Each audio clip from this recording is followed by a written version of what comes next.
My next guest picked up a huge win this past weekend over Daniel Santos at UFC 273 back on April 9th. It's Julio Arce, live in traffic. Julio, how are you, sir?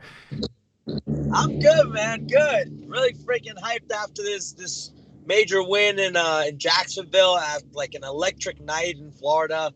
But now right back to business, right back to it.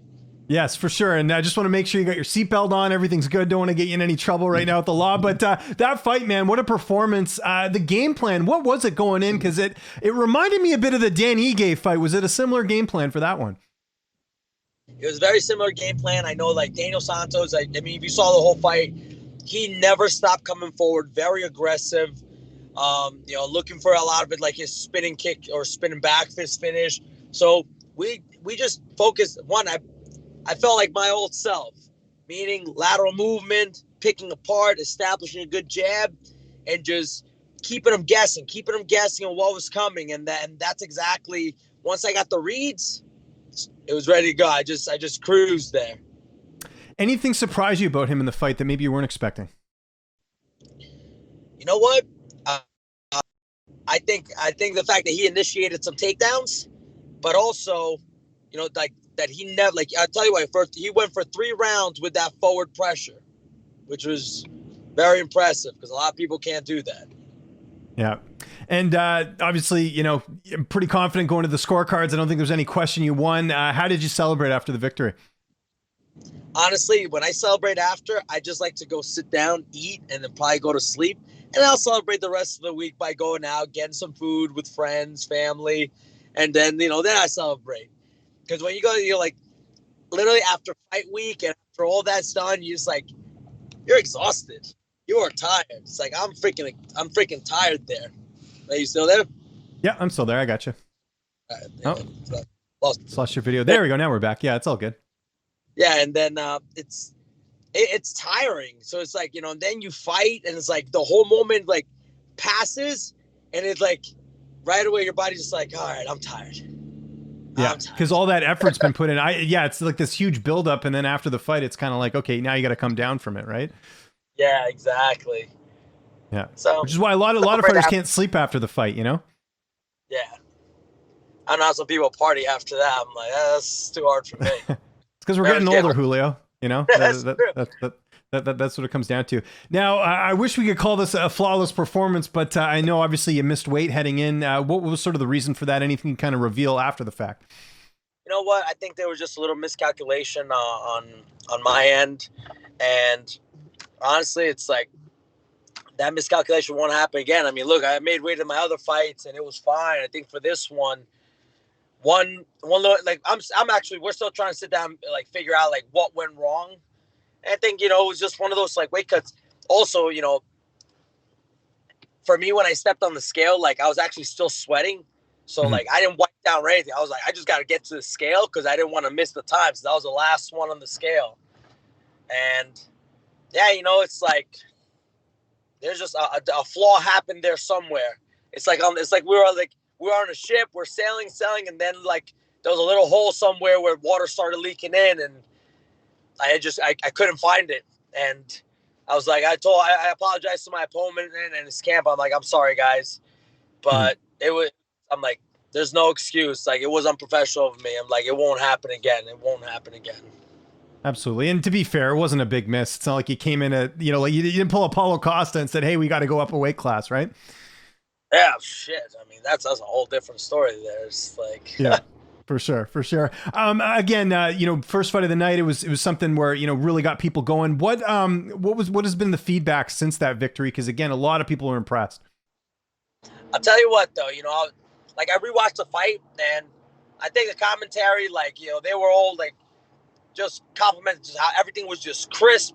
Everything like just stuck to the game plan. Everything with like a side to side movement. And it just kept simple. I used a jab, a left hand, and a left round kick, and a front kick sometimes. And just my lateral movement. Those were my keys to victory. And I made sure that was that we stuck to that game plan at all times. Yeah. Oh, it worked out. You got the decision win. And any talk from the UFC after this? Again, I don't know what your contract status is, but seems like that's the type of win they want to see you get. Yeah, you know what? I still have 2 fights left on my current contract. So like, look, right now it's about climbing back up. Recovered now, back on the win column. So now it's going to be about climb back up and see what's the next step, and hopefully, get closer to eventually cracking top 15, then top 10, and so on, and build all the way to a championship fight. I know come fight time, I think they had you, the betting, Vegas or whoever had the odds as you being like a 2-1 favorite. But I know early on in the week, the odds were pretty close. Did you have anyone win any big money on the fight?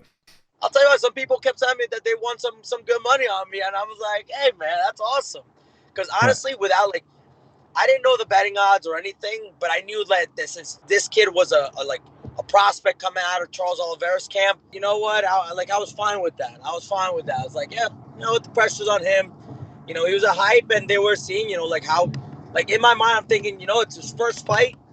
Let's see how he handles being under the big bright lights, step up in competition. I don't mind that they're looking at him. I don't mind that at all. I'm just going to use my experience and go from there. That's it. There's a couple interesting things that happened on your card. First, I wanted to talk about the Aljamain Sterling and Petr Yan fight. That's your division. How did you score that fight? Because some people felt like maybe it should have gone to Yan. Some people were like, no, Sterling definitely won. What was your sort of takeaway from that fight? I thought it was going to be a draw. Because it surprised me. Look, Yan gave up his back, and Sterling capitalized on that, and he took some of the rounds. But I think it should have been a draw. That's how I scored. When are you looking to get back in there? I know this is a fresh victory. When ideally would you like to have your next fight? I think I'm hopefully towards the end of the year. I know they got something in September, November, around that time. So we'll see what happens. There's plenty of time to, heal up, get a good full camp going, and then jump in there and go. So looking for that, and so yeah, around the year, around that time. And any opponents in mind? Any fun matchups you're looking at in that division? No, I honestly, I think my focus for this fight was just bounce, get back in the win column. So let's see, whatever they're going to offer, what the next big step is, and we go from there. I'm going to take it one day at a time, one fight at a time. So let's see what happens. You come from a place that has a lot of good food. What's a go-to stop after a big win like this? Where are you going to eat at some point this week? Korean barbecue. Okay, there we go. Sounds delicious. All I was waiting for, Korean barbecue. Is there a particular spot, though, you like going? Maybe you could recommend to the viewers out there that you enjoy going to. It's called Cast Iron Pot in Flushing Main Street. Okay. Putting it on the list. We'll see what happens. Julio, thanks so much for doing this, man. I love the multitasking with the driving. Just remind people where they can get a hold of you on social media. And if you got any sponsors or shout outs, I'll give you the last word. Thank you. Always love being part of your show, man. You guys can follow me at Julio Arce 89 on Instagram, JRC TSMMA on Twitter. I got to be a little more active on Twitter. And other than that, shout out to just everyone who's part of this journey. Of course, always Team Tiger Schulman's, Counter-Strike, LFG Coffee, Ready Strong Meals, provide me great meal service. Team Paradigm, Dave Fish, Tim Simpson, they've been managing me, and they've been great. Then also we have Edge Pro PT, who they took care of me during this fight, kept me freaking healthy, injury free, and everyone I love. Cool.